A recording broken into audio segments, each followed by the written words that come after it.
નમો અરિહંતાણં નમો સિદ્ધાણં નમો વાયરિયાણં નમો વજ્જાયાણં નમો લોય સવ્વસાહં એસો પંચન મુક્કારો સવ્વપાવપણાસણો મંગલાણં ચ સવ્વેસિં પડમં હવૈ મંગલમ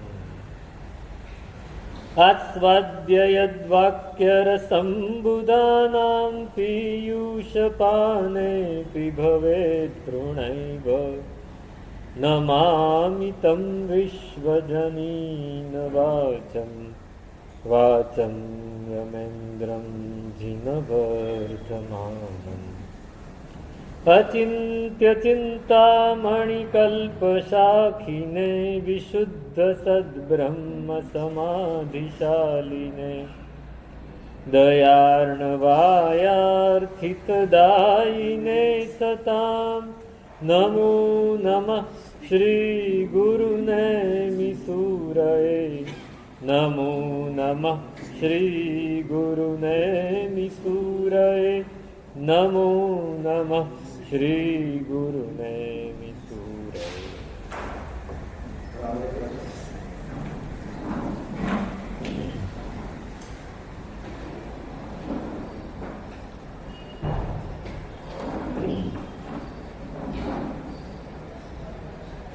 ઔદાર્યં દાક્ષિણ્યં પાપજુગુપ્સાથ નિર્મલો બોધ લિંગાનિ ધર્મ સિદ્ધે પ્રાયેણ જનપ્રિયત્વં ચ. અનંત ઉપકારી અરિહંત પરમાત્માનું શાસન આપણને, એમણે દર્શાવેલો માર્ગ આપણને મળે છે, ધર્મ આપણને મળે છે. આ ધર્મને સમજવો છે, આ માર્ગને પણ સમજવો છે, આ શાસનને પણ સમજવું છે. આપણે એને સમજ્યા વગર કંઈક જુદા જ રસ્તે ચડી જઈએ છીએ. શાસન શું છે આપણે સમજી શકતા નથી, માર્ગ શું છે હજી આપણા મગજમાં બેસતું નથી, ધર્મ શું છે આપણે કંઈક જુદા જ ટ્રેક ઉપર છીએ. એને સમજવું છે, આપણે બહુ જ વિચાર કરવો પડશે. વિચાર કર્યા વગર નહીં મળે, વિચાર કર્યા વગર નહીં સમજાય. જ્ઞાન 3 પ્રકારનું છે. જ્ઞાન, સમજણ. જ્ઞાન એટલે સમજણ. 3 પ્રકારનું છે. પહેલું શ્રુત જ્ઞાન, તમે જે સાંભળો છો અથવા વાંચો છો એ શ્રુત જ્ઞાન છે. એ શ્રુત જ્ઞાન એ બીજ જેવું છે. ડબ્બામાં ઘઉં ભરેલા હોય એનાથી પેટ ભરાય? હા, પણ ઘઉં તો લાવવા તો પડે, ડબ્બામાં ભરવા તો પડે જ. પણ એ શ્રુત જ્ઞાન એ ડબ્બામાં રહેલા ઘઉં જેવું છે. એની પછીનો સ્ટેજ આવે છે ચિંતન જ્ઞાન, ચિંતા જ્ઞાન. ચિંતન અને મનન, આપણે જે સાંભળીએ છીએ એની પર થોડો વિચાર કરવો. વિચાર કરવો. જો આપણે વિચાર નથી કરતા તો એ જ્ઞાન આપણું નથી બનતું. આપણે સાંભળ્યું અને જતું રહ્યું, એ સાંભળ્યું અને જતું રહ્યું, ભૂલી ગયા. આપણે અહીંયા આવ્યા, અહીં બેઠા, અહીં સાંભળ્યું, પછી અહીંયા ઊભા થયા, ખંખેરીને નીકળી ગયા. બહાર જઈને કંઈ યાદ રહેતું નથી. એ યાદ ક્યારે રહે? જ્યારે એની ઉપર ચિંતન કરવામાં આવે, એની પર વિચાર કરવામાં આવે, એની પર પ્રશ્ન કરવામાં આવે. પ્રશ્ન કરવો બહુ મહત્વનો છે. હા, આ તમે આમ કહો છો પણ એ શા માટે? હા, એનું રહસ્ય શું? આમ હોય તો આમ ન થાય, એવા પ્રશ્નો થાય. ઈચ્છે સાંભળવા ફરી પૂછે, નિસુણી ગ્રહે વિચાર અંતરે. જ્ઞાન પ્રાપ્ત કરવાના 8 રસ્તા છે. એમાં સૌથી પહેલા ઈચ્છા થાય. આપણને ઈચ્છા થાય કે મારે સાંભળવું છે, ઈચ્છે સાંભળવા, પછી સાંભળે, સાંભળે અને પછી પૂછે, પૂછે. વાચના પછી વાચના થઈ ગઈ. હવે તમે પૂછો નહીં તો ભૂલાઈ જશે. તો તમને તમારા મનમાં એ ખબર જ નથી, તમને તમે સ્વીકારી લીધો એટલે ભૂલી ગયા. સમજો, જે વસ્તુ તમે એમને સ્વીકારી લીધી, હા, જે વસ્તુ એકદમ સ્પષ્ટ હોય સ્વીકારી લો, પણ એના ઉપર પણ વિચાર કરો. તો ઈચ્છે સાંભળવા ફરી પૂછે. પૂછવું જ પડે. જો આપણને પ્રશ્ન થાય, અમે ભણતા ને, અમે વ્યાકરણ કરતા કે કોઈ પણ ગ્રંથ કરતા, તો ગુરુ મહારાજ અમને ભણાવે ને, વ્યાકરણ પૂરું થયું એટલે પછી પૂછ્યું કે તમને કોઈ પ્રશ્ન છે વ્યાકરણમાં, કે બધું સમજાઈ ગયું? વ્યાકરણ શરૂ કર્યું અને પૂરું કર્યું, પોણા 2 વર્ષે પૂરું થયું, બરાબર. પછી પૂછ્યું કોઈ પ્રશ્નો છે? તમે કીધું ના સાહેબ બધું સમજાઈ ગયું, બરાબર છે. તો કે ફરીથી ભણો, ફરીથી ભણો. બધું સમજાઈ ગયું એનો મતલબ કે હજી નથી સમજાય. ફરી બીજી વાર શરૂ કરાવ્યું, એ 1.25 વર્ષમાં પૂરું થઈ ગયું. પછી ફરી પૂછ્યું કે હવે કઈ પ્રશ્ન છે ખરો? અમે કે સાહેબ થોડા પ્રશ્નો થાય છે હવે. તો કે હજી 1 વાર કરો. ત્રીજી વાર 6 મહિનામાં પતી ગયું, કેમ કે આવડતું હતું, શબ્દો તો આવડી જ ગયા હતા. એટલે હવે પૂછ્યું કે હવે, તો સાહેબ હવે તો પ્રશ્ન જ પ્રશ્ન છે. તો કે હવે બરાબર, હવે બરાબર ભણ્યા, તમને પ્રશ્નો થવા માંડે, તમે એમને સ્વીકારી કેવી રીતે શકો? એમને કેવી રીતે સ્વીકારી શકો? પ્રશ્ન થવા તો ચિંતન થાય, ચિંતન થાય તો મનન થાય, મનન થાય તો અનુપ્રેક્ષા સુધી જવાય. આપણે ચિંતન મનન કંઈ વિચારતા જ નથી. તમારા વોટ્સએપ ઉપર કોઈ મેસેજ આવ્યો, તમે સીધો જ ફોરવર્ડ કરો છો, વાંચતા પણ નથી, અડધો જ વાંચો છો. બહુ સારું લાગે છે, જવા દો. અરે વાંચો ભાઈ, તમે પહેલા તમે જાતે તો વાંચો. કેટલા મેસેજ ફોરવર્ડ કરી લીધા વાંચ્યા વગર. બસ આ પણ એવું જ છે. સાંભળી લીધું, સાહેબ બહુ સરસ, આપે બહુ સરસ વાત કરી, બસ આટલી પ્રશંસા અનુમોદના કરી દીધી, ભૂલી જવાનું. નહીં, એવી અનુમોદના નહીં કરી દો ખોટી. અંદર ઉતારો, વિચારો. ઈચ્છે સાંભળવા ફરી પૂછે, નિસુણી ગ્રહે વિચાર અંતર. ગ્રહણ કરો એને અંદર ઉતારો. પાણીનું આપણે, તમે પાણી વાપરો ને, 1 ગ્લાસ પાણી પીવો તો કેવી રીતે પીવો? થોડું થોડું થોડું કરીને અંદર ઉતારો તો તરસ છીપશે. સીધું ઉતારી દેશો ને તો કિડનીમાંથી બહાર નીકળી જશે, એ અંદર રહેશે નહીં. નિસુણી ગ્રહે, એને ગ્રહણ કરવું છે, ધીમે ધીમે ધીમે એને યાદ રાખવું છે. એને આજે તમે સાંભળ્યું એમાંથી અહીંથી બહાર નીકળીને અથવા બપોરે જ્યારે પણ તમને સમય મળે તમે યાદ કરો. આપણું મગજ છે ને બહુ જ ગ્રહણશીલ છે. તમે અહીંયા જે સાંભળ્યું એ બધું જ એના મગજમાં ફિટ હશે. આપણા મગજમાં બધા જ કોષો મેમરીના એકદમ એલર્ટ હોય, તૈયાર કરી. પણ પછી આપણે જો એની ઉપર ધ્યાન ના આપીએ, એની પર નોંધ ના આપીએ તો ભૂલી જાય. કેમ કે એને લાગે કે આ મેમરી સાચવવા જેવી નથી. આપણે આખા દિવસમાં કેટલા લોકોને મળીએ, રસ્તામાં કેટલા લોકો મળે, કેટલા બધા લોકો સાથે વાતો કરીએ, એ બધું જ મગજમાં ફીડ હોય, બધું જ ફીડ થઈ ગયું હોય. પણ રાત્રે એમાંથી ચાલણી ચાલે, આપણે ઊંઘી જઈએ ને. ઊંઘ શેને માટે છે? કે મગજમાં જે બધી માહિતી ભરાયેલી છે એને ફિલ્ટર કરીને જેટલી જરૂરી છે એ મગજ, ત્યાં બહુ જ મોટું કોમ્પ્યુટર છે. તમે જેની ઉપર વધારે ધ્યાન આપ્યું હશે, તમે જેને 2-4 વાર વધારે યાદ કર્યું હશે, એ વસ્તુ રહી જશે, બાકી બધું ડાયલ્યુટ, યાદ ભૂલાઈ જશે. આમાં પણ આવું જ થવાનું છે.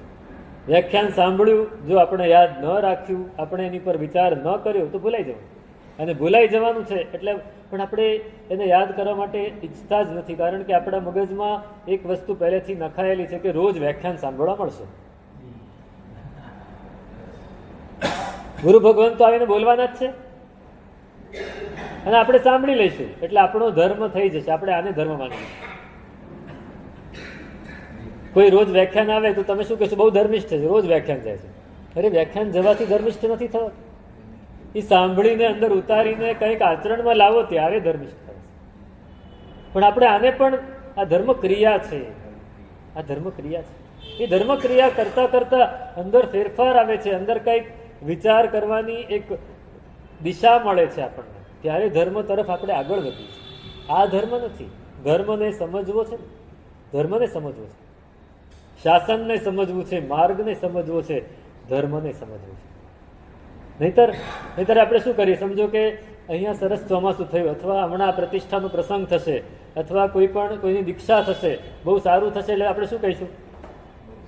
બહુ સરસ નહીં, કંઈક સારો શબ્દ વાપરીશું, અનુમોદના કરીએ. બહુ કંઈક તપસ્યા થઈ હોય, સમજો કે સિદ્ધિ તપ અહીંયા આ ચોમાસામાં થયા હોય અને 200, 250, 300 સિદ્ધિ તપ થઈ જાય, અને નાના નાના બાળકો પણ એમાં જોડાય તો તમે શું કહો? ચોથો આરો પ્રવૃત્તિ એવું કહો ને. કોઈ ગુરુ ભગવાન બહુ તપ કરે તો તમે એમ કહો ચોથો આરો પ્રવૃત્તિ કરે. બહુ ઉત્સવ થાય, મહોત્સવ થાય, ધામધૂમ ખૂબ થાય, ખૂબ પૈસા ખર્ચાય તો આપણે કઈ ચોથો આરો પ્રવૃત્તિ કરે. આપણે વિચારતા જ નથી. ચોથો આરો પ્રવર્તવો, ચોથો આરો એટલે શું મારે જાણવું છે ખાલી. ચોથો આરાની વ્યાખ્યા શું? કોઈ દિવસ વિચાર્યું છે ચોથા આરાની શું વ્યાખ્યા? અત્યારે આપણો 5મો આરો ચાલે છે, એમાં ચોથો આરો પ્રવૃત્તિઓ, એની વ્યાખ્યા આપણે શું વિચારી? આપણે કલ્પસૂત્રમાં ચોથા આરાની વ્યાખ્યા આવે છે. જો ત્રીજા આરામાં મહાવીર ઋષભદેવ ભગવાન થયા ત્યારે જીવો કેવા હતા? ઋજુ અને જડ. સરળ હતા પણ જડ. ચોથા આરામાં 22 તીર્થંકર થયા, જીવો કેવા હતા? ઋજુ અને પ્રાજ્ઞ, સરળ અને સમજુ. અને 5મા આરામાં વક્ર અને જડ, આપણા જેવા. હા, હવે જો ચોથો આરો પ્રવર્તે તો બધાએ સરળ અને સમજુ થઈ જવા જોઈએ. તો ચોથો આપણી સરળતા વધી, આપણી સમજણ વધી કે ખાલી પૈસો ખર્ચો? કાલે મેં કહેલું, એક વાત કરીશ. આપણે તપ કરીએ, આપણે એટલા તપ કરીએ, પણ શું ફેર પડ્યો? હું મુંબઈ પહેલી વાર આવ્યો ગયા વર્ષે. 1 મે મેં મુલુંડમાં પ્રવેશ કર્યો, નગર પ્રવેશ.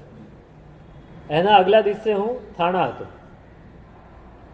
વૈશાખ સુદ 6ના દિવસે હું થાણા હતો, 7મે મેં નગર પ્રવેશ કર્યો. બરાબર. હવે વૈશાખ સુદ 30ના દિવસે વર્ષી તપના પારણા. થાણામાં બહુ મોટા પાયે વર્ષી તપ હતો અને ત્યાં એ લોકોએ બહુ સરસ રીતે પારણા કરાવ્યા. એનો વરઘોડો કાઢ્યો, રોલ્સ રોયસમાં બેસાડીને બધાને. લગભગ 20-22 હજાર માણસો હતા પારણામાં. એટલે હું ગયો ને ત્યારે લોકોએ, સાહેબ આટલું થયું, આવું થયું, આવું થયું, બધા અનુમોદના કરતા. બહુ સરસ, આપણે બહુ સારું કાર્ય કર્યું, બહુ સારું. પણ એક પરિચિત વ્યક્તિ થાણામાં રહે છે, એટલે થાણાની દીકરી છે, શ્રાવિકા છે, એનું પિયર થાણામાં છે અને એનું સાસરું છે અમદાવાદ.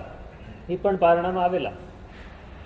એમણે મને એક પ્રશ્ન પૂછ્યો કે સાહેબ, આ વર્ષી તપ થયો, 400 દિવસ સુધી બધાએ તપ કર્યું, 200 ઉપવાસ, 200 વ્યાસણા લગભગ. કે મારા પિયરમાં પણ 3 થી 4 જણાને વર્ષી તપ હતો અને એમણે જ્યારે વર્ષી તપ લીધો ત્યારે જે ઉલ્લાસ હતો, જે ભાવ હતો, એ જોઈને મને ખૂબ આનંદ આવ્યો. અને મને થયું કે બસ હવે તો આ લોકો એકદમ સરસ રીતે તપ કરશે અને પોતાનું જીવન સુધારી દેશે. વર્ષી તપ પૂરો થયો, પારણું હતું એટલે હું અઠવાડિયાથી આવી ગઈ છું. અને એ અઠવાડિયું છેલ્લું, એમાં હું બધું જોઈ રહી હતી. વર્ષી પારણું પણ થયું, વરઘોડા ઉત્સવ પણ થયો, બધું જ થયું. પણ સાહેબ મને એક પ્રશ્ન છે કે વર્ષી તપ કર્યો 400 દિવસનો, તો એને લીધે જે માણસ આટલું તપ કરે એના ઈર્ષ્યા, દ્વેષ, ખરાબ સ્વભાવ, આ બધું બદલાઈ જવું જોઈએ.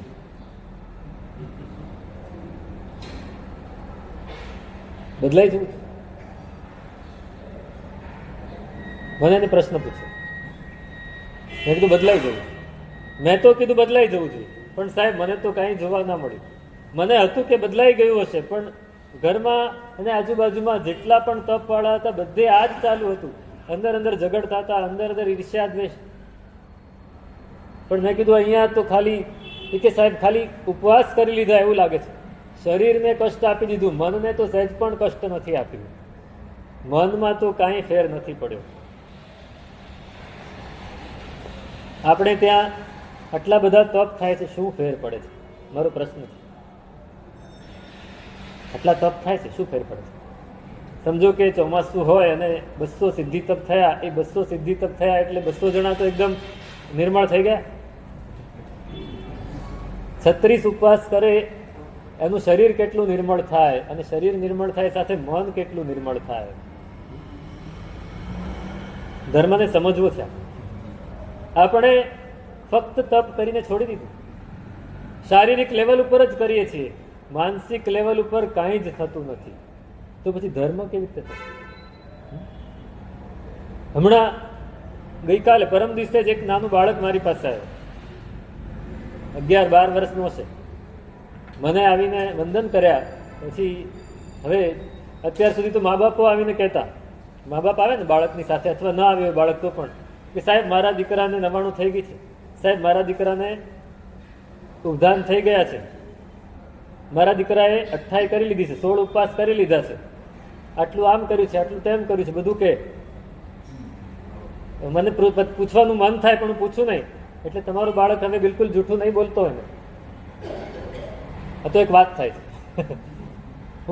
મને પૂછવાનું મન થઈ જાય કે તમારું બાળક હવે બિલકુલ ઘરમાં સામું નહીં બોલતો હોય ને, આટલું તપ કર્યું, આટલી આરાધના કરી, તો સામું તો નહીં જ બોલતો હોય, એવું બને? તો એનો મતલબ શું? એ છોકરો નાનો 11 વર્ષનો આવે કે સાહેબ મારા ઉદ્ધાન થઈ ગયા છે, મારી 99 થઈ ગઈ છે. નાનું બાળક મને સામેથી આવીને કહે છે. હવે એને તો હું પૂછું નહીં, પણ હું તમને પૂછું છું કે તમારા બધાના ઘરોમાં આવી રીતે કોઈના ઘરમાં ઉદ્ધાન થયેલા હશે, 99 થઈ હશે, માસક સમણ પણ થયા હશે, 28 પણ થઈ હશે. અંદર શું ફેર પડે આપણે વિચારવાનું છે. પેલું બંધ કરવાનું નથી કહેતું, પણ એની સાથે આ ચાલુ કરવાનું છે. આ ચાલુ કરવાનું, ગુણાત્મક ભાવાત્મક ફેરફાર થવો જોઈએ. જો ફેરફાર નહીં થાય તો શાસન મળ્યું કે ધર્મ મળ્યો કે માર્ગ મળ્યો, શું ફેર પડશે? શું ફેર પડશે?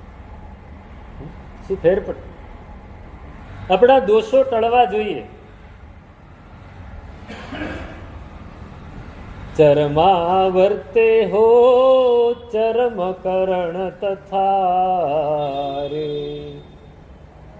ભવ પરિણતિ પરિપાક, દોષ ટળે વળી દૃષ્ટિ ખુલે ભલી રે, પ્રાપ્તિ પ્રવચન વાક, સંભવ દેવતે ધુર સેવો સવેરે. આનંદઘનજી મહારાજ સ્તંભવનાથ ભગવાનના સ્તવનમાં એમ કહે છે કે જો આપણે ચરમાવર્તમાં આવી ગયા અને આપણે યથાપ્રવૃત્તકરણ અને અપૂર્વકરણ બંને કરી લીધા છે અને અનિવૃત્તિકરણ સમ્યક્ત તરફ આગળ વધી રહ્યા છીએ, ત્યારે શું ફેરફાર થાય આપણા જીવનમાં? તો કહે છે કે ભવ પરિણતિ, આપણું સંસારની પરિણતિ જે હવે ફરવાની હતી એ ઓછી થવા માંડી છે. ભવ પરિણતિ પરિપાક થઈ ગયો છે, દોષ ટળે છે, દ્રષ્ટિ ખુલે છે. બે વસ્તુ બહુ મહત્વની છે. દોષ ટળે છે, દ્રષ્ટિ ખુલે છે. દોષ ટળ્યા, દ્રષ્ટિ ખુલી. આ આપણી સામે એમણે મૂકી દીધું છે. આપણી જાતની પરીક્ષા કરવા માટે એમને એક લેવલ આપી દીધું છે. એની સાથે કમ્પેરિઝન કરીને આપણે આપણી જાતની પરીક્ષા કરી દીધી. આપણા દોષ ટળે છે, આપણી દ્રષ્ટિ ખુલે છે. પ્રાપ્તિ પ્રવચન વાક, પછી તમે સાંભળશો ને તો તમને શાસનનો મર્મ સમજાશે. હા, પછી શાસન મળશે. ત્યાં સુધી શાસન નહીં મળે. થોડા દોષ ટળી ગયા હોય, થોડી દ્રષ્ટિ ખુલી ગઈ, ઉઘાડ થયો હોય, ઉઘાડ થયો, ઉઘાડ કરવો છે અંદર. દોષોને થોડા ટાળવા છે. ગુણો જેવા દોષો ટળશે ને, ગુણો આપોઆપ બહાર આવશે. ગુણો અંદર જ પડેલા છે. આ તો બાહ્યથી મળી ગયું છે. આંતરિક રીતે શાસનની પ્રાપ્તિ ક્યારે થશે? અભ્યંતરપણે. બાહ્ય તપ કરી લીધું, અભ્યંતર તપ ક્યારે થાય? બાહ્ય તપ કરી લીધું, સાથે અભ્યંતર તપ પણ કરવું પડશે. આપણને બાહ્ય તપ જ ગમે છે. બાહ્ય તપને જ આપણે શ્રેષ્ઠ માની લઈએ છીએ. બાહ્ય તપમાં પણ અણસણ ઉનોદરીને કોઈ શ્રેષ્ઠ નથી માનતું. વૃત્તિ સંક્ષેપને શ્રેષ્ઠ નથી માનતું. રસ ત્યાગને શ્રેષ્ઠ નથી માનતું. કાય ક્લેશ તો ખાલી લોચમાં જ આવીને અટકી ગયા છે. અને સંલીનતા, આ પાંચને આપણે ખાલી અનશન, ઉપવાસ કર્યા, માસક શમન કરી લીધું, વસ્તી તપ થઈ ગયો, તો આપણે હા તપસ્વી તપસ્વી નહીં. હજી એનાથી એ તો પહેલું જ પગથિયું છે. આ નીચેનું પગથિયું છે, અણસન. પછી તો ગુણોદરી, વૃત્તિ સંક્ષેપ, રસ ત્યાગ, કાય ક્લેશ, સંલીનતા. એનાથી ઉપર પ્રાયશ્ચિત, વિનય, વયાવત, સ્વાધ્યાય, ધ્યાન અને કાયોત્સર્ગ. 12મું તપસ ભગવાને કાયોત્સર્ગ કર્યો હતો. ભગવાને સીધું 12મું તપ પકડ્યું અને 12મું કરતાં કરતાં પહેલું થઈ ગયું. ઉપવાસ કરવા નથી પડ્યા, થઈ ગયા. તો આપણે શું કરવું છે? આપણા દોષોને ટાળવા છે, દ્રષ્ટિને ઉઘાડવી છે, ત્યારે ધર્મની યથાર્થ સમજણ મળે. યથાર્થ સમજણ. તપ એકલું શરીરનું હોય તો ના ટળે. તપ સાથે મનનું પણ રાખવું. હું તપ કરું તો હું સાથે નક્કી કરું કે મારે તપ જ્યાં સુધી છે ત્યાં સુધી કશાય નથી કરવું. થઈ જ જાય છે તો બહુ કર્તૃત્વ લાવવું પડશે કે હું કરું છું. આપણે છોડી દઈએ છીએ. છોડવું નથી, કર્તૃત્વ. તમે એમ કહો છો બિઝનેસ થઈ જાય છે કે હું કરું છું. બિઝનેસ તો હું જ કરું છું. અચ્છા, બિઝનેસની વાત જવા દો. કોઈની પર કોઈને મદદ કરવી છે તો મદદ થઈ જાય છે કે હું કરું છું. ક્રોધ પણ કરવો પડે છે.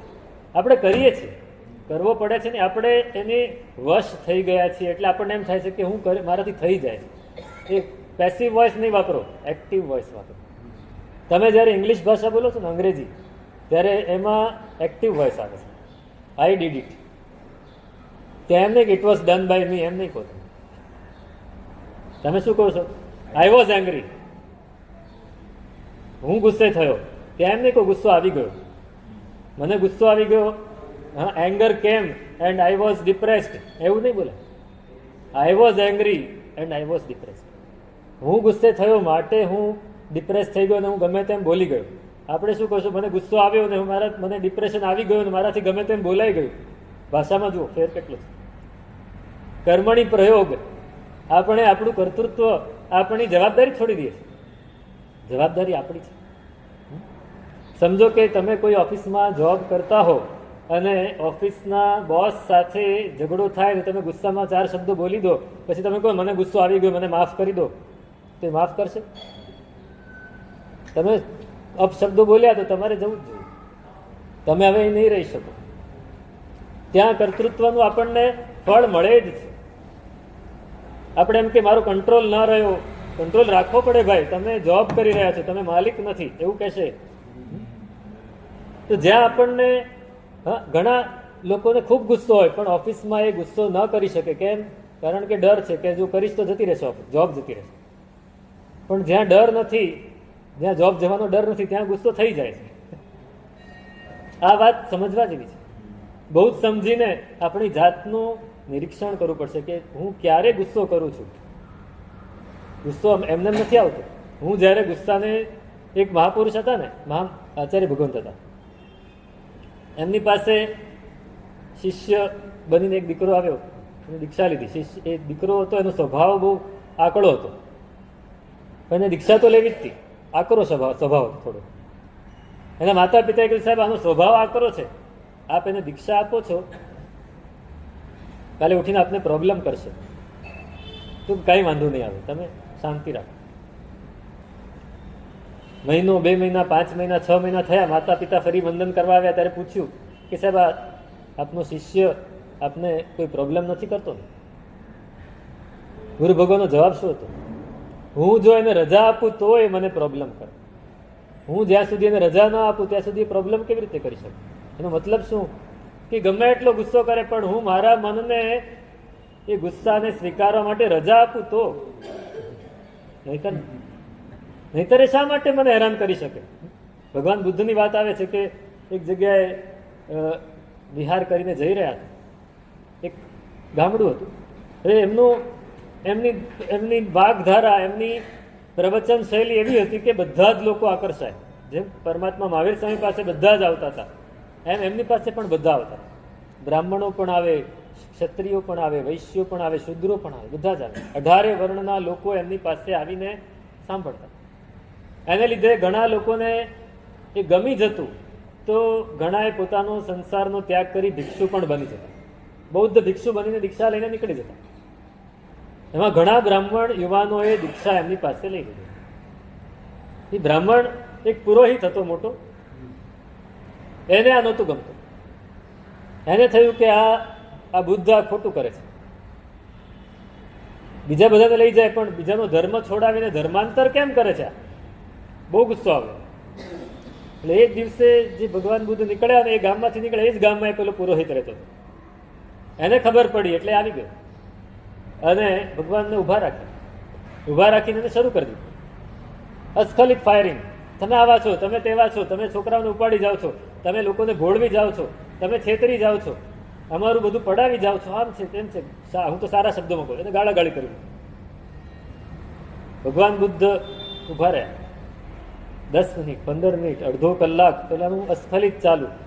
માણસ કેટલું બોલી શકે? અડધો કલાક, પોણો કલાક થયો એટલે પેલો થાક્યો. એટલે ભગવાન બુદ્ધે બાજુમાં કોઈ માણસો બધાને કીધું, આને થોડું પાણી લાવીને આપને ભાઈ, આને થોડું પાણી લાવીને આપ.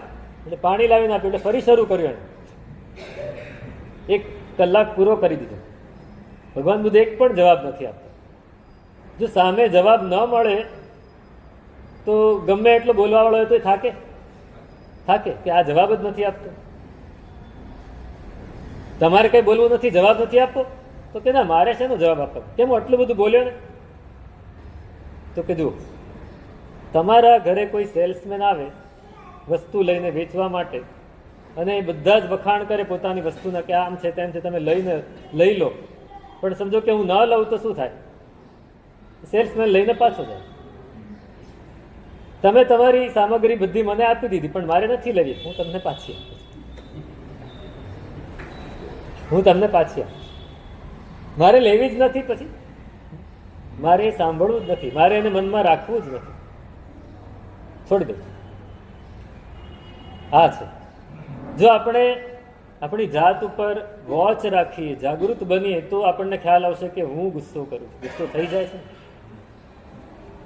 તો તપ જ્યારે કરીએ છીએ ત્યારે કશાયો કંટ્રોલમાં હોય. આપણે તપ ફક્ત રસનેન્દ્રિયનું કરીએ છીએ, 5 ઇન્દ્રિયનું કરીએ. આંખોથી, જેને 28 કર્યો પૂછજો. પર્યુષણમાં છોકરો તમારો હશે 15, 16, 17 વર્ષનો કે દીકરી, એ 28 કરે તો શું કરશે આખો દિવસ? મોબાઈલ, ટીવી, પંખો, એસી ચાલુ, 4 ઇન્દ્રિયના બધા જ વિષયો ચાલુ, ખાલી 5 ખાવાનું જ બંધ. તો એ તપ ક્યાંથી થશે? તપ 5 ઇન્દ્રિયનું થવું. તમે એક કાયમબિલ કરો, ફક્ત ખાવા માટે રસનેન્દ્રિયને તો કંટ્રોલમાં લાવવાની જ છે, પણ 5 ઇન્દ્રિયોને કંટ્રોલમાં લાવવાની છે, કશાયોને પણ કંટ્રોલ. આ આપણે ત્યાંથી સમજાવાતું પણ નથી, અથવા સમજાવાય છે તો આપણે એને સમજવા તૈયાર પણ નથી હોતા. બંને બાબત છે, બંને વસ્તુ છે. તો આપણે સમજવું છે કે આપણે એક જ ઉપવાસ કરીએ. આપણે ત્યાં ખબર છે, પહેલા આજથી 50 વર્ષ પહેલા બહુ 28 નહોતી થતી. બહુ 15 ઉપવાસ, માસક શમન તો ભાગ્યે આખા સંઘમાં એકાદ થાય, અને એનો મોટો વરઘોડો નીકળે. કેમ? લોકોને ખબર હતી કે હું માસક શમન કરું તો પછી મારે આખી જિંદગી જૂઠું ના બોલાય, એવું લોકોના મનમાં ધારણા હતી. મારાથી રાત્રે ન ખવાય, મારાથી કોઈની સાથે ઝઘડો ન કરાય. નહીતર કોઈ મને કહે છે તું માસક શમન કરીને કોઈની સાથે ઝઘડો કરે છે, તો માસક શમન વગોવાય, એટલે મારે માસક શમન નથી કરવું. ખબર છે ને, આ મુસલમાનો હજમાં જાય ને, હજ કરવા જાય, પછી હજથી પાછા આવે તો એ લોકો નિયમ લઈને આવે, કોઈને છેતરવા નહીં, કોઈ દિવસ જૂઠ ન બોલવું, કોઈનું પડાવી ન લેવું, અણહકનું લેવું નહીં, આવા બધા નિયમો લઈને આવે. એ એમનામાં પણ હતું, હવે નથી. જેમ આપણે બદલાય એમ એ પણ બદલાય. વચ્ચે એક સરસ જોક આવ્યો હતો કે એક બજાર હતી, શાક બજાર, શાક માર્કેટ, ને બધા શાક વેચતા હતા. એક બાઈ શાકનો ટોપલો લઈને બેઠેલી, ને એક માણસ આવ્યો મુસલમાન, અને એને શાક લીધું, તોલાવ્યું. 1/2 કિલો લેવાનું હતું, 1/2 કિલો લઈને પછી 1-2 રીંગણા એને પોતાની થેલીમાં વધારાના નાખ્યા અને ઉપડ્યો. તો પેલી બૂમ પાડી, એ હાજી, આ 2 રીંગણા મૂકતો જા, નહીતર પૈસા આપતો જા. તો કે તને કેવી રીતે ખબર પડી હાજી? મને કહે છે કે અત્યારે હજ કરવા વાળા જ આવું કરતા હોય. આપણે ત્યાં પણ આવું જ થઈ જાય છે. કોઈ ઝઘડો કરતો હોય તો સમજવું કે આ બહુ તપ કરીને આવેલો છે. નક્કી આવું થઈ જાય છે. તો આપણે આપણા ધર્મને સમજવો છે. આપણો ધર્મ છે ને, એ ભાવ ઉપર વધારે જોર આપે છે, દ્રવ્ય ઉપર જોર આપે છે. પણ દ્રવ્ય ક્યારે? જ્યારે ભાવ સાથે હોય તો. એકલું દ્રવ્ય નથી કામ કરતું. એકલું દ્રવ્ય કામ કરે, તમને ખાલી ઉપરનું આવરણ આપી દે, અંદરનો માલ નહીં મળે. તો આપણી વાત એ છે કે આપણા ચિત્તમાં જો ધર્મ સ્થિર થયો છે, ધર્મ પ્રતિષ્ઠિત થયો છે, તો કેટલાક ગુણો આપણી અંદર હોવા જોઈએ. સૌથી પહેલી વાત આપણી ઉદારતા. ઉદારતા. હમણાં જ બહુ સરસ એક વાત સાંભળેલી કે આપણે આપણા જીવનમાં ધર્મ આવ્યો છે કે નહીં એની બે પરીક્ષા હોય. એમણે જુદી રીતે પોતાની રીતે એમણે કહેલું, જે વ્યક્તિએ કહ્યું કે પહેલી પરીક્ષા કે આપણે કોઈના માટે પણ કંઈ પણ કરીએ પણ એ બને તો પહેલાને પણ ખબર ન પડે એવી રીતે કરીએ, બીજાને તો નહીં, પહેલાને પણ. ધર્મના નામે જે કંઈ પણ આપણે દાન કરીએ, કોઈને સહાય કરીએ, કોઈને ઉપર ઉપકાર કરવાનું વિચારીએ, કોઈની અનુકંપા કરીએ, કોઈની સાધર્મિક ભક્તિ કરીએ, પણ એ વ્યક્તિને કદાચ ખબર પડે તો બીજાને તો ખબર ન જ પડે અને એ આપીને એનો લાભ લેવાનું આપણે ન વિચારીએ તો એ ધર્મ. મેં કરું છું ભજન આટલું, જ્યાં ત્યાં વાત કરાય નહીં. મેં આટલું કર્યું અને હું આટલું કરું છું એવી જ્યાં ત્યાં વાત ન કર નહીં. તો આપણે જેમ એક મેં આજે ઉપવાસ કર્યો, હું તમને કહીશ ભાઈ મેં આજે ઉપવાસ કર્યો, રોહિતભાઈ મેં આજે ઉપવાસ કર્યો, મેં આજે ઉપવાસ કર્યો, મેં આજે ઉપવાસ, હું 4 જણને કહીશ ને મારો ઉપવાસ કર્યો, તમે 4 જણા મારી પ્રશંસા અનુમોદના કરશો, હા સાહેબ તમે બહુ ઉપવાસ કર્યો, સાહેબ તમે ઉપવાસ કર્યો. તો ગયું, મેં મારી માટે કરેલું મેં તમને કહી દીધું, તમને લાભ મળી ગયો, મારું ગયું. એક સારું કાર્ય કરીને એને છુપાવવાની કોશિશ કરો. સંગમે શું કરેલું? શાલીભદ્રનો જીવ, એને ખીર વોરાવી, એને આટલી ઝઘડા કરીને માતા સાથે જીદ કરીને રડીને એને ખીર મેળવી છે, એ ખીર એને મળી છે અને ખાવા બેઠો છે અને ભગવંત પધાર્યા અને એને વોરાવી દીધી. પછી એની માતા આવી અને પૂછે છે ખીર બહુ ભાવી? તો કે હા બહુ ભાવી. કહેતો નથી મેં આપી દીધી. એ નાનું બાળક પણ એમ નથી કહેતું, 8 વર્ષનું છે, હા મેં તો આપી દીધી, મને આપ, જે પડી છે મને આપી દે, મેં તો આપી દીધી. એને હતું કે જુદી રીતે એને જે મનમાં હશે કે મારી મા મને ગુસ્સો કરશે કે તે કેમ આપી દીધી, અથવા એને ખરાબ લાગશે કે મેં આટલી જીદ કરીને મેળવીને તેને આપી દીધી, મારે નથી આપી. અને અંદર ને અંદર એને આનંદ છે કે મહારાજ કેવા સારા, મહિના સુધી કાંઈ ખાધું નહોતું, એને મહિના સુધી જોયા છે, રોજ જંગલમાં એને જોયા છે મહિના સુધી, અને વિચારે છે મહિના સુધી હલ્યા નથી, ચલ્યા નથી, ને આજે મહારાજ ઘરે આવ્યા અને મારી પાસે વસ્તુ છે હું આપી દઉં, આપી દીધી. કોઈને કહ્યું નહીં અને અનુમોદના કરી રાખી પોતાની, અને રાતે કાળ ધર્મ પામીને સીધા શાલીભદ્ર. એમને નથી થતું. અને શાલીભદ્ર બન્યા એ પણ મહત્વનું નથી. શાલીભદ્ર બન્યા પછી પરમાત્માની 32 વર્ષની ઉંમરે એક જ દેશના સાંભળી અને છોડી દીધું ને બધું, એ મહત્વ. મળ્યું 99 પેટી ઉતરવી મહત્વની નથી, 99 પેટી છોડવાનું મન થાય એ મહત્વ. એક દાન આપો એ છોડ્યું, એ છોડવાનું, આટલું છોડવાનું એ આટલું છોડાવે, અને આટલું છોડાવે તો આખો સંસાર છોડાવે. આપણે આટલું છોડ્યું પણ આપણે ગાઈએ આટલું, તો પછી ગાવામાં ગયું નહીં મળે, કાંઈ છૂટશે પણ નહીં. અંદરથી છૂટવું જોઈએ, બહારથી છૂટે એનો અર્થ જ નથી. બહારથી છૂટે એનો ઉદારતા, ઉદારતા આ છે. પેલો એક નોળિયો હતો, યુધિષ્ઠિરે, લૌકિક રામાયણ મહાભારતમાં એક પ્રસંગ આવે છે કે યુધિષ્ઠિરે મહાભારતનું યુદ્ધ જીતી લીધું કૌરવો સામે, પછી એને રાજસૂય યજ્ઞ કરાવ્યો. એ રાજસૂય યજ્ઞ કર્યો, એમાં દેશ વિદેશથી બધા રાજાઓને બોલાવેલા અને બધા એને જમાડ્યા, બધાને પોતે પીરસીને, 5 ભાઈઓ દ્રૌપદી બધા જ ભેગા થઈને પીરસે છે, બધાને જમાડ્યા. બધાએ જમી લીધું, પતરાળીમાં જમાડે, પછી પતરાળી બધી એઠવાડમાં છે. એ બધું જ પતી ગયું. પછી યુધિષ્ઠિર બેઠા બેઠા અંદર અંદર ચર્ચા કરે, આપણે કેટલું સરસ કર્યું, કેટલો સરસ લાભ મળ્યો. અને યુધિષ્ઠિરને અંદરથી એમ થઈ ગયું કે મેં કંઈક કર્યું, મેં યજ્ઞ કર્યો, મેં આટલા બ્રાહ્મણોને જમાડ્યા, આટલા બધા રાજાઓને બોલાવ્યા, આટલું બધું આમંત્રણ આપ્યું, દાન પણ ખૂબ આપ્યું, બધાને જમાડ્યા. યા પોતાની વાત પોતે કરે છે. ત્યારે શ્રી કૃષ્ણ ઊભા થયા અને યુધિષ્ઠિરને કીધું, અહીંયા આવો, મારે તમને એક દ્રશ્ય દેખાડ્યું છે. ચાલો, બધાને ઊભા કર્યા, બધાએ જોવા માટે ગયા. જ્યાં હેઠા પતરાળા પડ્યા હતા ને ત્યાં એક નોળિયો ખબર છે? નોળિયો એ પતરાળામાં જે એઠવાડ પડ્યો હતો એની પર આલોટતો હતો. એ નોળિયાનો ઉપરનો ભાગ છે ને, પીઠનો ભાગ સોનાનો હતો, સોનેરી, અને એની પર આલોટતો હતો. તો કે આ જુઓ, તો કે આ શું છે વળી? તો કે પૂછો એને, એ જવાબ આપશે તમને.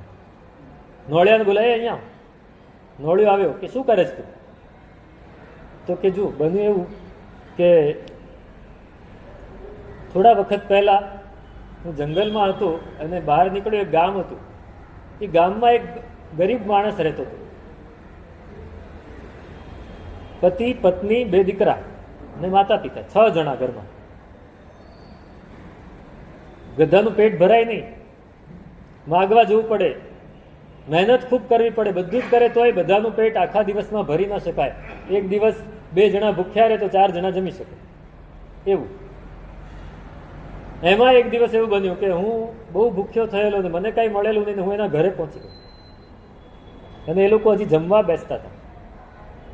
એમણે મને જોયો એટલે પેલા માણસે પોતાનો ભાગ, આજે એને ભાગ મળવાનો હતો, એને પોતાનો ભાગ મને આપ્યો. એટલે મેં એની પાસે જઈને બેસીને એ ખાઈ લીધું. એને મારા પીઠ ઉપર માથે હાથ ફેરવ્યો. એને હાથ ફેર્યો ને એટલે મારો અડધો ભાગ સોનેરી થઈ ગયો. એને હાથ ફેર્યો પછી મને ખબર પડી. એટલે પૂછ્યું આવું કેમ? કોઈને પૂછ્યું, કોઈ મહાપુરુષને. તો કે એટલો એની પાસે નહોતું તો એને આપ્યું ને ઉદારતાથી, એટલે સોનેરી થઈ. તો કે પણ અડધું જ થયું, બાકીનું અડધું? તો કે એના જેવો ઉદાર જ્યારે કોઈ મળશે ને ત્યારે તારું સોનેરી થઈ જશે. એના જેવો ઉદાર ક્યારે કોઈ મળશે તો તારે સોનું થઈ જશે, સોનેરી થઈ જશે. એટલે પછી મને ખબર પડી કે યુધિષ્ઠિર એ રાજસૂય યજ્ઞ કરાવે છે ને આટલા બધા લોકોને જમાડવા માટે આટલા બધાને દાન આપ્યું છે, ખૂબ આપ્યું છે એમણે. એમના જેવો ઉદાર દુનિયામાં કોણ હશે? એટલે હું અહીંયા આવ્યો અને આટલા બધા લોકો જમ્યા હોય એનો એઠવાડ પણ કેટલો પવિત્ર હોય, એટલે હું એની અંદર આલોટતો હતો. પણ મારું તો સહેજ પણ સોનેરી થયું નહીં. એટલે મને લાગે છે કે યુધિષ્ઠિરની ઉદારતા હજી કંઈક કાચી છે. આ સાંભળીને શું થાય? બધો જ ગર્વ ગળી જાય, બધું જ અભિમાન ગળી ગયું. અભિમાન ગાળવાનું હતું, કર્યા પછી કહેવું નથી, એનું અભિમાન કરવું નથી. આપણે કંઈ ડાબો કરે તો જમણાને ન ખબર પડે, અને આપણે દરેક વસ્તુને ગા ગા કરીએ. હા, મેં આમ કર્યું, મેં આમ કર્યું. અહીંયા ક્યાંક તકતી હશે, આ ઉપાશ્રય બનાવ્યો, જેને લાભ લીધો, બધાએ તકતી લગાડે. તકતી લગાડે, તમે સંઘવાળા એની માટે લગાડો ત્યાં સુધી વાંધો નહીં. પણ હવે તો શરત થાય છે, તમે તકતી આટલી ઇંચની હોવી જોઈએ, એમાં આટલા ઇંચના અક્ષર હોવા જોઈએ, આટલા નામ આવવા જોઈએ. તો વેચી દીધું. તમને એ નામથી જ તમારું પુણ્ય વેચાઈ ગયું, એનાથી આગળ નહીં. ઉદારતાની એક વાત કરું, હું દરેક જગ્યાએ કહેતો હોઉં. આ શિરડી સાંઈ બાબા છે ને, શિરડીમાં સાંઈ બાબાનું મંદિર છે, ત્યાં લાખો લોકો આવે છે. એમાં પૂનમના દિવસે તો કોઈ પાર નહીં, એટલા લોકો આવે. તો ધર્મશાળાની બહુ તકલીફ પડે, એટલે ત્યાંના વહીવટદારોએ નક્કી કર્યું કે એક ધર્મશાળા બંધાવવી છે. એટલે આપણી જેમ જ જેને પણ લાભ લેવો હોય તો લખાવે નામ. એમાં એક વ્યક્તિ આવી કે ધર્મશાળાનો લાભ મને આપી દો, જે જમીન છે એના પૈસા પણ હું આપીશ, ધર્મશાળાનું બાંધકામ પણ હું કરાવીશ, અને આખી ધર્મશાળા બાંધીને તમે તમારે જેવી બનાવી એ પ્રમાણે બનાવીને હું સોંપી દઈશ. તમારે કંઈ એમાં કરવાનું નથી, બધું જ હું કરી દઈશ. પેલા લોકોએ ઘણી રીતે એને પૂછ્યું, એની ઉલટ તપાસ લીધી અને છેલ્લે એને રજા આપી. પેલો રાજી થઈ ગયો, એને ધર્મશાળાનું બાંધકામ શરૂ કરાવ્યું. 2-4 વર્ષે જે બહુ મોટી ધર્મશાળા બાંધી, બધું પૂરું થયું અને સોંપી દીધી. કેટલા રૂમની ધર્મશાળા? કલ્પના થાય? 2000 રૂમની. 2000 રૂમની ધર્મશાળા એટલે જગ્યા કેવડી મોટી હશે. અને ધર્મશાળા અને બાંધકામ ક્યાંય એક લીટીમાં પણ એનું નામ નથી. કોઈને ખબર નથી. વહીવટદારોને કહી દીધેલું, એક શરત મારી, તમારે કોઈને કહેવાનું નહીં કે મેં બંધાવી છે,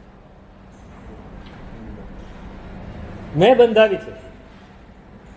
તમે જાહેર કરો તો મારું નામ ક્યાંય ન આવવું છે, મારું નામ ક્યાંય ન આવવું છે. ઉદારતા,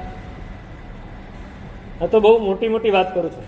ઉદારતા નાની નાની વાતમાં પણ હોય છે. તમે બેઠા હો ને પેલું ઝાડુ વાળતો હોય ને આપણે પગ ઊંચા કરી દઈએ તો પણ ઉદારતા છે. એટલી પણ ઉદારતા છે. કોઈક મેં કાલે કહેલું, કોઈકની વાત કોઈક રજૂ કરતું હોય ને આપણે આપણા મંતવ્યને આપણે થોડી વાર શાંત રાખીએ તો પણ ઉદારતા છે. એને તોડી ન નાખીએ. આપણને ખબર છે આ ખોટું બોલે છે, છતાંય એને સાંભળી લઈએ. સાંભળવું એ પણ ઉદારતા છે. કોઈને સહન કરવું એ પણ ઉદારતા છે. ઉદારતા વગર સહન ન થાય. એટલે અભિમાન આપણું તૂટેલું હોય અને લોભ થોડો ઓછો થયો હોય તો ઉદારતા. આ પહેલો ગુણ. બીજો ગુણ છે દાક્ષિણ્ય, સરળતા. ધર્મ સરળ હોય એને જ શુદ્ધ થાય.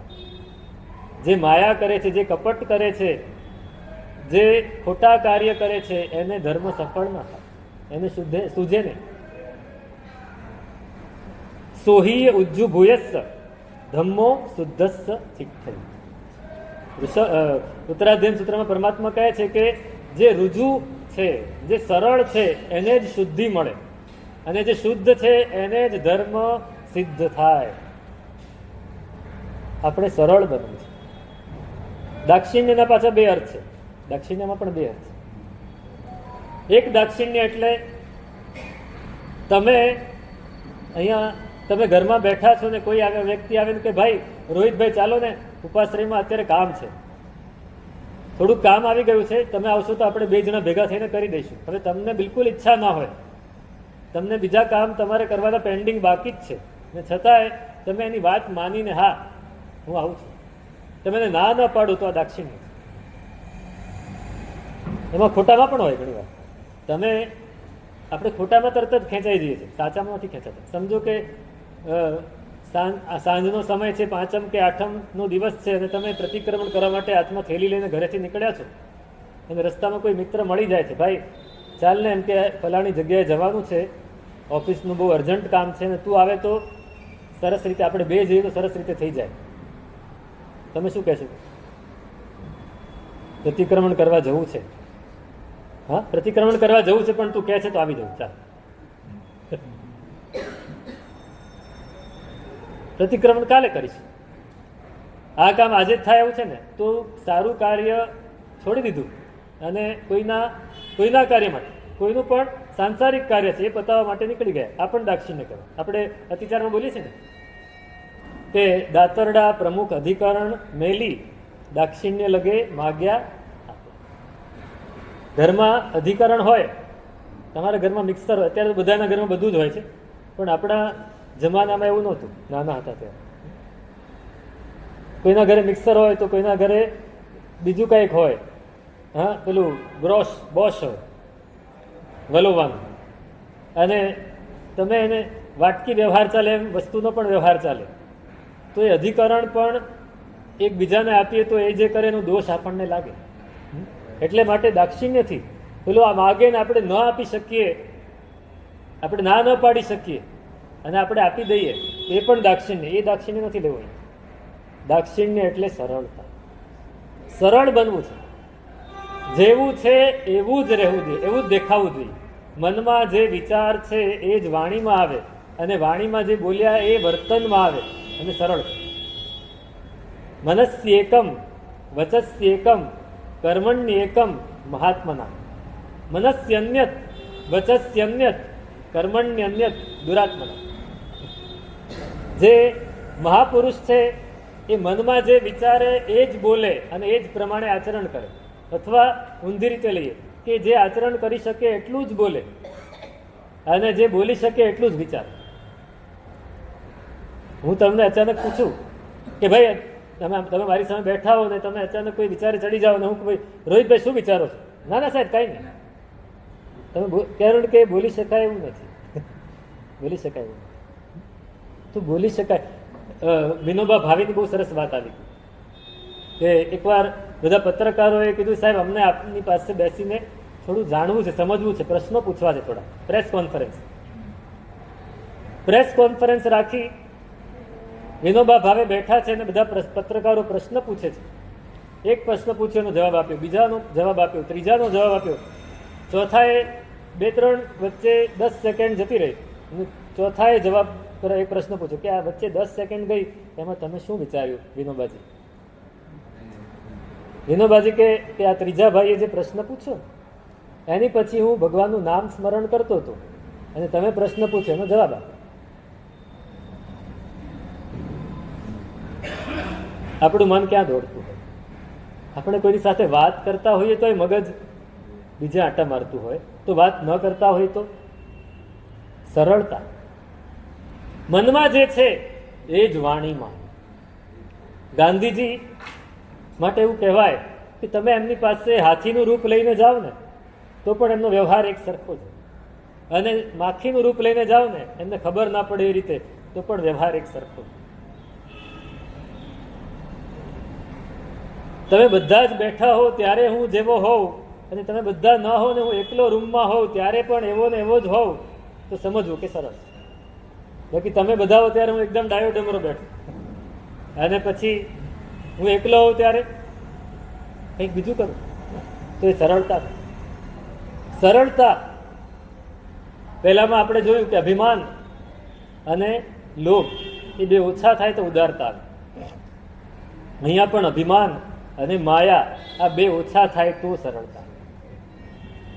અભિમાન અને માયા બહુ મહત્વની છે.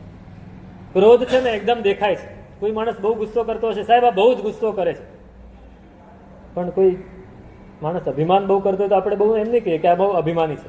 હા, સામાન્ય કોઈને સાથે વાત કરે આ માણસ અભિમાની છે એનાથી દૂર રહેજો, પણ ગુસ્સા માટે આપણે જે રીતે કહીશું એ રીતે અભિમાન માટે નહીં કહીએ. અને માયા તો ખબર જ નહીં પડે. અને લોભ તો આપણે વેલિડ ગણી લીધું કે લોભ વગર તો જીવાય કેવી રીતે?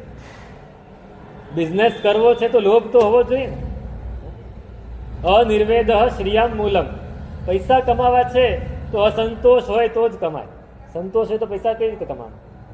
જે માણસ સંતોષી હોય પૈસા ન કમાય. આ નિયમ છે બિઝનેસ જગતનો. આપણા મહાપુરુષો હતા એમને સંતોષ હતો ઘણાય. નેમિશ્વરેશ્વરજી મહારાજના સંસારી પિતાજી હતા લક્ષ્મીચંદભાઈ. ઘર, કુટુંબ, પરિવાર બધાને ચલાવવા માટે કંઈક તો કરવું પડે. 10-12 જણાનું મોટું કુટુંબ, એ વખતે વિસ્તારી કુટુંબો હતા. એને પરિવારનું પોષણ પાલન બધું કરવું છે તો શું બિઝનેસ કરવાનો? બિઝનેસ તો કરવો જ પડે. નિર્દોષમાં નિર્દોષ બિઝનેસ એમને શરૂ કર્યો. શું?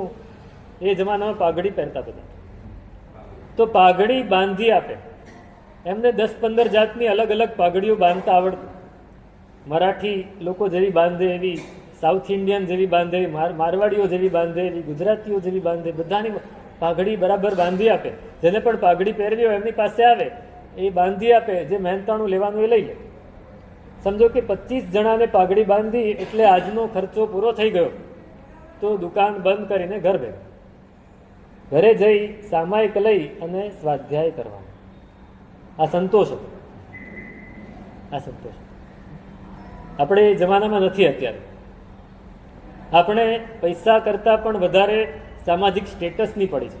એ સ્ટેટસ લોકોની સાથે રહીએ તો એ પ્રમાણે જ રહેવું પડે ને. ભલો જવા દઈએ, પણ સરળતા તો લાવી શકાય.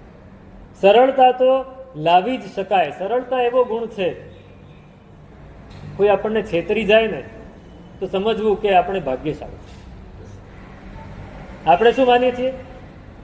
હા, ઘણા લોકો સાહેબ અમે કોઈને છેતરીએ નહીં, પણ કોઈ અમને છેતરી જાય એવું તો ન જ બને, એવું આપણે માનતા હોઈએ. પણ એવું નથી. કોઈ આપણને છેતરી જાય તો સમજવું કે આપણે ભાગ્યશાળી છીએ. કારણ કે સરળતા હોય, માયા ન હોય તો જ આપણે ન છેતરાઈએ, તો જ આપણે છેતરાઈએ.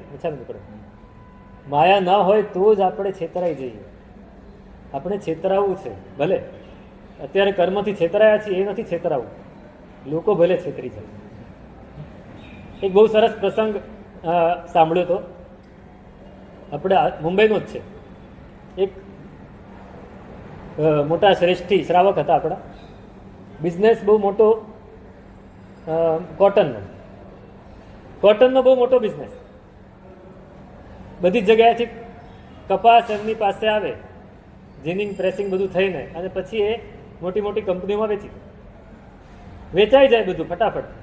અમુક નાના માણસો જે કામ કરતા હતા ટેક્સટાઇલનું, એ લોકો પણ ક્યારેક લેવા માટે આવે. આ ભાઈ છે ને, પેલો લેવા આવે, જે પણ લેવા આવે એને આપી દે. પેલો કે સાહેબ હું 2 મહિના પછી પૈસા આપીશ, તો કે કાંઈ વાંધો તો આપી દેજો. ઘણી વાર એવું થાય 2 મહિનાના 2 વર્ષે પણ ના આવે તો આ ઉઘરાણી ના કરે, જવા દે, એની જ્યારે સગવડ હશે ત્યારે આપશે. એમ એનો બિઝનેસ, એનું નામ બહુ થઈ ગયું, પણ નાની નાની રકમો ઘણી જતી રહી. દીકરો હતો એક, મોટો થયો, બિઝનેસમાં આવ્યો, એણે જોયું કે બાપા ઘણું જતું કરે છે, આ ન ચાલે. બાપાને કીધું હવે તમે રિટાયર, હવે હું સંભાળીશ. સારું તું સંભાળ. બાપા એકદમ સરળ હતા, શું સંભાળ, પણ હું બપોરે 2 કલાક આવીશ, તારે જમવા જવાનું હોય ને ત્યારે તારે જતા રહેવાનું, હું 2 કલાક બેસીશ. સારું, મારો બી ટાઈમ પાસ થાય. આવે રોજ બપોરે 2 વાગે આવે. આને શું કરેલું, બાપા મેનેજર, ગુમાસ્તા માણસો બધાને કહી દીધેલું કે બાપા બેઠા હોય ત્યાં સુધી કોઈ ડીલ કરવાની જ નહીં, કોઈ પણ લેવા આવ્યો તેમ કહું નાના શેઠ આવે પછી જ માલ મળશે, બાપા હોય ત્યાં સુધી નહીં, એ છે ને આપી દેશે કોઈ, આપણે હવે એ ધંધો નથી કરવો. સારું, એમ પણ ચાલે. 6 મહિના 12 મહિના બાપાને કંઈ પડેલી નહોતી, એ તો પોતાને 2 કલાક આવીને પોતાનું વાંચે ને કામ પતે, પેલો આવે એટલે પાછા ઘરે જતા. એમાં એક દિવસ એવું બન્યું કે એક માણસ જેને પહેલાં પણ આવી રીતે માલ લીધેલો ને પેમેન્ટ કરેલું નહોતું, એ આવી ગયો લેવા માટે, અને આવીને કે મારે માલ લેવો છે. મેનેજરે કીધું હમણાં નહીં, 2 કલાક પછી. એણે જોયું કે આ નાના શેઠ આવશે તો નહીં જ આપે, આ મોટા બેઠા છે તો આપી દેશે, પણ મારે બહુ ઉતાવળ છે એમ કીધું ને 2 કલાક પછી આવો, પણ મારે બહુ ઉતાવળ છે ને જીભાજોડી કરી થોડી. શેઠના કાને અવાજ પડ્યો, કોણ છે ભાઈ? સાહેબ આ છે, પણ એને મેં કીધું છે મોટા નાના શેઠ આવે, બોલાવે ને બોલાવે. મોટા શેઠ કે એટલે બોલાવો તો પડે, બોલાવે. શું છે ભાઈ તારે? મારે માલ જોઈએ છે ને હું બહુ તકલીફમાં છું, હમણાં પૈસા નહીં આપી શકું, માલ આપી દો. એ આને માલ આપી દે. પણ સાહેબ શેઠે ના પાડી છે નાના શેઠ, હું કહું છું ને મારી ક્રેડિટ પર આપી દે, ચાલ. માલ આપી દીધો. પેલો ખુશ થતો જતો રહ્યો કે 2 મહિના પછી પેમેન્ટ કરી દઈશ. શેઠ પોતાના કામે લાગ્યા, ભૂલી ગયા. પેલો દીકરો આવ્યો થોડી વખત પછી, જોયું તો એન્ટ્રી પડેલી હતી, આને માલ આપ્યો. આને કોને માલ આપ્યો? પપ્પાએ આપ્યો. તરત જ બાપા પાસે ગયો, પપ્પા આ શું કર્યું તમે? તો કેમ દીકરા, પેલાને કેમ માલ આપ્યો? અરે બિચારો બહુ જરૂરિયાત વાળો તો, એનું જીવન પણ ગુજરાન થવું જોઈએ ને બરાબર, એનું ઘર ચાલવું જોઈએ, આપણે હશું તો એનું જીવન ચાલશે. પણ પપ્પા એ પેમેન્ટ નથી કરતો, ગયા વખતનું બાકી છે હજી, એ તમને છેતરી ગયો. શું કે છે? તો બાપા જોરથી હસવા માંડ્યા, ખૂબ હસ્યા. પપ્પા તમને છેતરી ગયો, તમે હસો છો શું? તો કે છેતરી ગયો એનો મતલબ કે હું સરળ છું, હું ભાગ્યશાળી છું. એ છેતરી ગયો ને, મેં એને નથી છેતર્યો ને, મને પુણ્ય મળ્યું ભાઈ. એ ભલે છેતરી ગયો એને પાપ મળ્યું. સરળતા, સરળતા જો આપણી અંદર આવે તો આપણે છેતરાવું નથી, બરાબર છે, પણ કર્મથી નથી છેતરાવું, પાપથી નથી છેતરાવું, કશાયોથી નથી છેતરાવું. નક્કી કરી લો, આપણે સરળ બનવું છે, જેવું છે એવું જ લોકોને કહેવું છે, જેવું છે એવું જ દેખાડવું છે, ક્યાંય છુપાડવું નથી, ક્યાંય સંતાડવું નથી, ક્યાંય બદલવું નથી. આ બીજો ગુણ છે, ઉદારતા, સરળતા. ત્રીજું પાપ જુગુપ્સા અને નિર્મળ બોધ. આની વાત કરવી છે, તેનું શું સ્વરૂપે અગ્રે અધિકાર વર્તન.